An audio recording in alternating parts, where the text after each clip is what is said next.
Ladies and gentlemen, this case is actually very simple.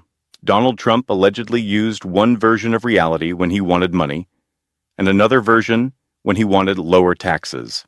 One set of numbers for the banks, another set for the government. And according to Judge Arthur Engoron, the paperwork finally caught up with him. That is the part people keep trying to overcomplicate. They want to turn this into cable news warfare, partisan outrage, another endless left versus right screaming match, where everybody picks a side before reading a single page of evidence. But strip away the politics for 1 second, and the allegation at the center of this case sounds almost absurdly ordinary. Imagine walking into a bank, claiming your house is worth $10 million because you want a massive loan at favorable rates, then turning around months later and telling tax authorities the exact same property is barely worth a fraction of that because suddenly you want a smaller tax bill. Most Americans would understand the problem immediately. You do not get to invent two realities depending on which version benefits you more. According to the New York court, Donald Trump and the Trump Organization allegedly built an entire business strategy around exactly that concept. And now the illusion is cracking in public, not through a leaked tape, not through anonymous sources whispering to reporters, through financial statements, loan documents, property valuations, years of paperwork stacked so high that even Trump's own legal team stopped trying to fully defend the numbers themselves. That detail matters. Listen carefully to what the defense focused on after Judge Engoron's ruling dropped. They argued procedure, statute of limitations, disclaimers buried in documents, technicalities. What they did not aggressively do was convince the court that these property valuations were remotely grounded in reality, because the numbers were staggering. Mar-a-Lago allegedly valued hundreds of millions above local assessments, despite deed restrictions Trump himself had agreed to. The Trump Tower triplex inflated from roughly 11,000 square feet to nearly 30,000 square feet on financial statements. 40 Wall Street allegedly boosted far beyond independent appraisals, year after year, statement after statement. Judge Engoron did not describe this as a misunderstanding or aggressive optimism. He wrote that the frauds leap off the page and shock the conscience. That sentence changed the entire atmosphere around this case. Because once a judge starts using language like that, this stops feeling like political theater and starts feeling like forensic demolition. Every inflated square foot becomes evidence. Every exaggerated valuation becomes another crack in the foundation of the Trump myth. The mythology was always bigger than the buildings themselves. Donald Trump sold America an image for decades, the billionaire genius who understood money better than everyone else in the room. Gold elevators, towers with his name in giant letters. The branding was the business. Wealth was the product. Now a court is essentially asking a devastating question. What if a large portion of that image depended on numbers that were never real to begin with? And the most dangerous part for Trump is this did not come out of nowhere. Michael Cohen warned about this years ago under oath before Congress. At the time, Trump supporters dismissed him as a bitter former insider looking for revenge. But now Judge Arthur Engoron is looking at many of the same allegations and saying something far more serious than a political opponent ever could. The documents support it, and once the paperwork starts supporting the whistleblower instead of the billionaire, the story changes fast. Suddenly, this is no longer about personality. It is no longer about whether people like Donald Trump or hate Donald Trump. It becomes a much colder question. Did the former president of the United States systematically manipulate financial reality for personal gain while selling himself to the public as the ultimate symbol of business success? Because look at what Judge Arthur Engoron actually did here. He did not simply criticize Trump's accounting practices. He issued a summary judgment on the core fraud claims before the full trial phase even began. That is an enormous deal. Courts do not casually short-circuit major fraud disputes involving a former president unless the evidence is overwhelming enough that waiting for a full trial on liability starts looking unnecessary. In plain English, the judge essentially said, "I have seen enough already." That alone should have shaken Wall Street. But then came the penalties. More than $350 million in damages.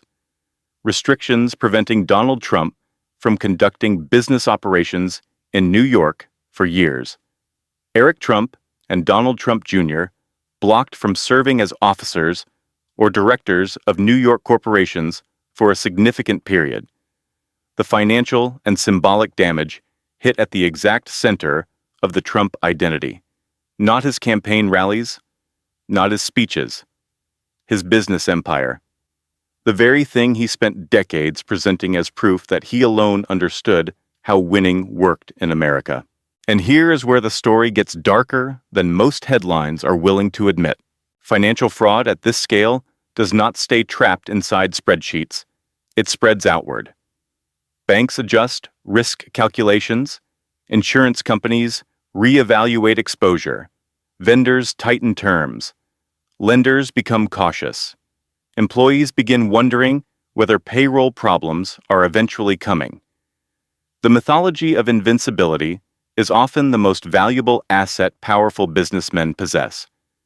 Once a judge publicly weakens that mythology, the financial ecosystem around them starts reacting almost immediately. That is why this ruling terrified Trump far beyond the dollar amount itself. A billionaire can appeal fines. A billionaire can raise money. But reputational collapse inside the financial world operates differently. It moves quietly. One institution stops returning calls as quickly. Another asks for more documentation. Credit becomes harder. Partnerships become cautious. Suddenly, the aura that once made deals effortless starts evaporating room by room. Donald Trump built his entire public image around leverage. Bigger properties, bigger loans, bigger branding, bigger projections of wealth. Judge Engoron's ruling attacks the mechanism underneath all of it. And notice something else. Prosecutors and investigators always watch carefully in cases like this. Trump's defense repeatedly argued that nobody was truly harmed. That line sounds strategic at first, until you think about what it accidentally admits, because it quietly shifts the debate away from whether the statements were false and toward whether falsehood should matter if powerful people still got paid. That is an incredibly dangerous moral argument for a financial system to tolerate. Try explaining that logic to an ordinary American taxpayer. Try telling a small business owner struggling through an IRS audit that numbers suddenly become flexible once enough zeros are attached to your name. Try explaining to a family denied a loan over a technical discrepancy that billion-dollar exaggerations are merely aggressive business tactics. This is exactly why the case exploded beyond partisan politics. The public understands instinctively that there are supposed to be rules separating negotiation from deception. And according to the court, Donald Trump crossed that line repeatedly. What makes the situation even more devastating politically is the timeline. Michael Cohen testified years ago before Congress that Trump inflated assets depending on what outcome he wanted. At the time, Republicans mocked Cohen relentlessly. They called him a liar, a disgraced fixer, a revenge-driven opportunist trying to destroy his former boss. Trump himself dismissed the allegations as nonsense. Yet now many of the core mechanics Cohen described are sitting inside a judicial ruling backed by financial records and years of documented statements. And that is the moment this story stops being merely embarrassing for Donald Trump and starts becoming dangerous for the broader culture surrounding him. Because for years, Trump's political identity depended on a very specific promise to his supporters. He was not supposed to be another polished Washington politician. He was supposed to be the businessman who understood the real world better than the bureaucrats, the outsider who beat the system because he was smarter than the system. His wealth was not just part of the branding. It was the evidence supporting the entire argument. Now imagine what happens when a judge effectively says the evidence itself may have been manipulated. That changes everything. Because the Trump myth was always built on visual power. The towers had to look taller. The numbers had to sound bigger. The image had to feel untouchable. Even the language around him operated like advertising copy. Billionaire, mogul, master dealmaker, self-made genius. Those labels were repeated so often that millions of Americans stopped treating them as claims and started treating them as established facts.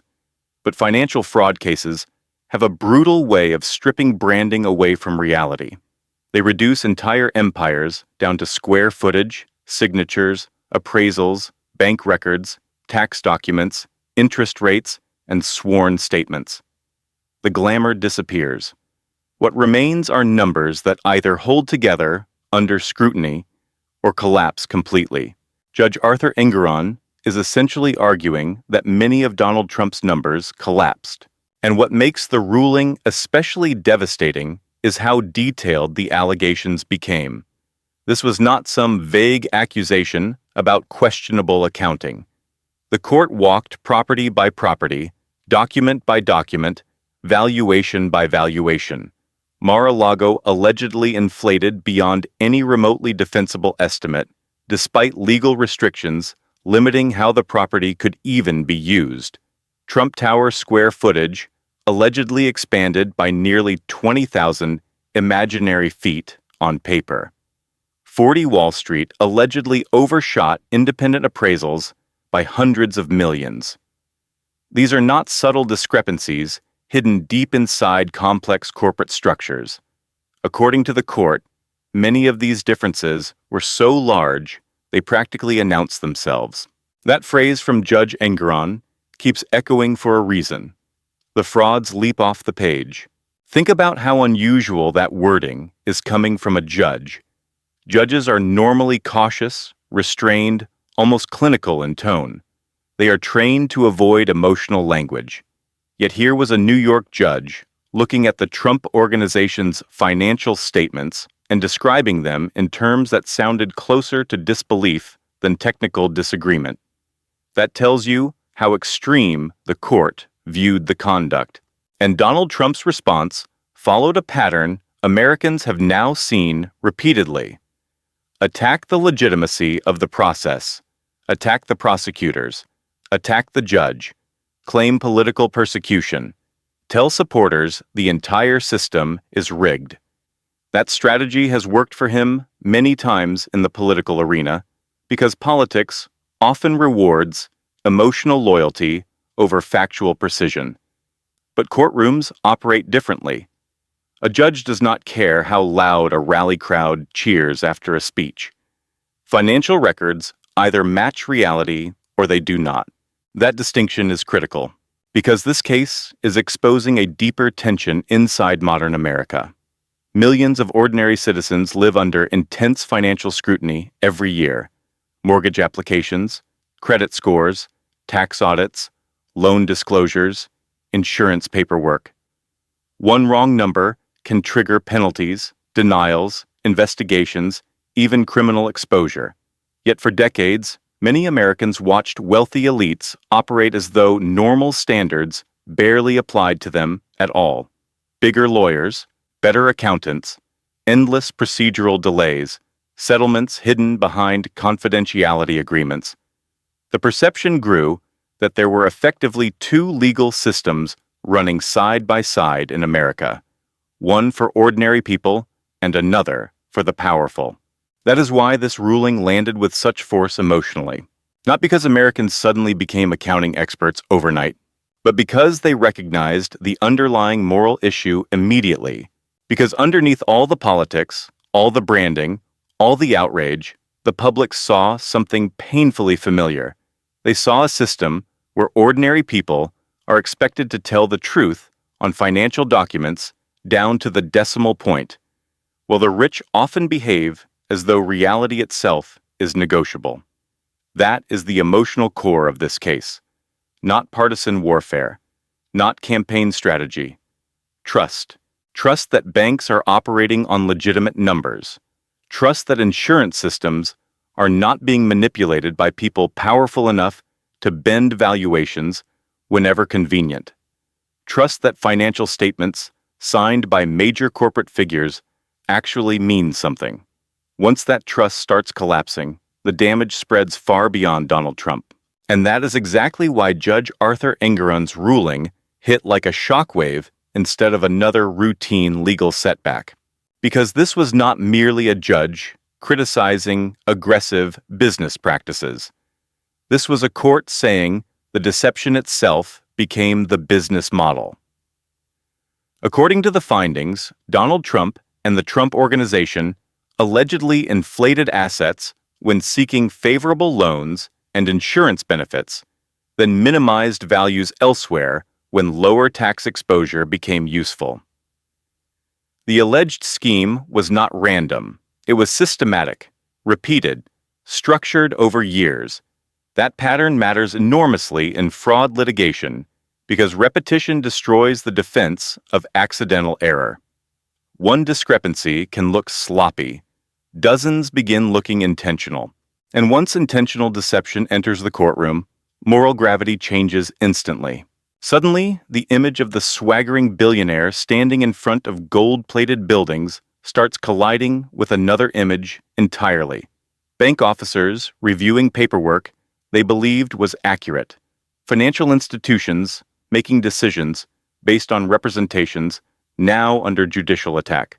Employees inside the Trump Organization allegedly processing statements year after year, while the valuations kept expanding further beyond reality. The glamour starts fading. The mechanics become visible. And often the mechanics are uglier than the headlines. That is why the ruling against Donald Trump, Eric Trump, Donald Trump Jr., and the Trump Organization feels bigger than one civil fraud case in New York. It strikes directly at a psychological assumption deeply embedded in American culture. If someone becomes rich enough, famous enough, powerful enough, maybe the rules eventually stop applying to them. For years, Donald Trump projected exactly that image. Untouchable, immune, larger than the institutions surrounding him. Every lawsuit became proof he was being targeted because he was powerful. Every investigation became evidence of conspiracy. Every critic became another enemy trying to destroy success itself. But court records do not care about mythology. Square footage does not become real because branding is effective. Property values do not multiply because television audiences applaud. Financial statements do not magically transform into truth because a billionaire signs them confidently. Eventually, reality demands documentation.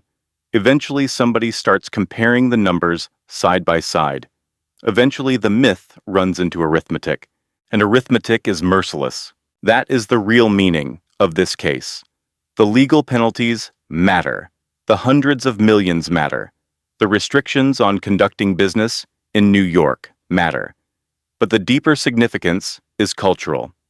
Millions of Americans just watched a court challenge one of the most aggressively marketed financial identities in modern political history and say, in effect, show us the evidence, not the slogans, not the rallies, not the social media posts, the actual numbers.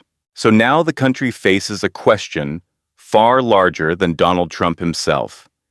If financial power can be inflated through image-making for decades before accountability finally arrives, how many other institutions are surviving on perception instead of truth? And if laws only feel real when they apply to ordinary citizens, but become negotiable around the wealthy and politically connected, what exactly happens to public faith in the system itself? That question should concern every American, regardless of party. If you want more deep breakdowns that cut through the spin and follow the evidence wherever it leads, hit like, share this video, subscribe to the channel, and drop your thoughts in the comments below. Because when the numbers finally catch up to the myth, the consequences rarely stop with one man.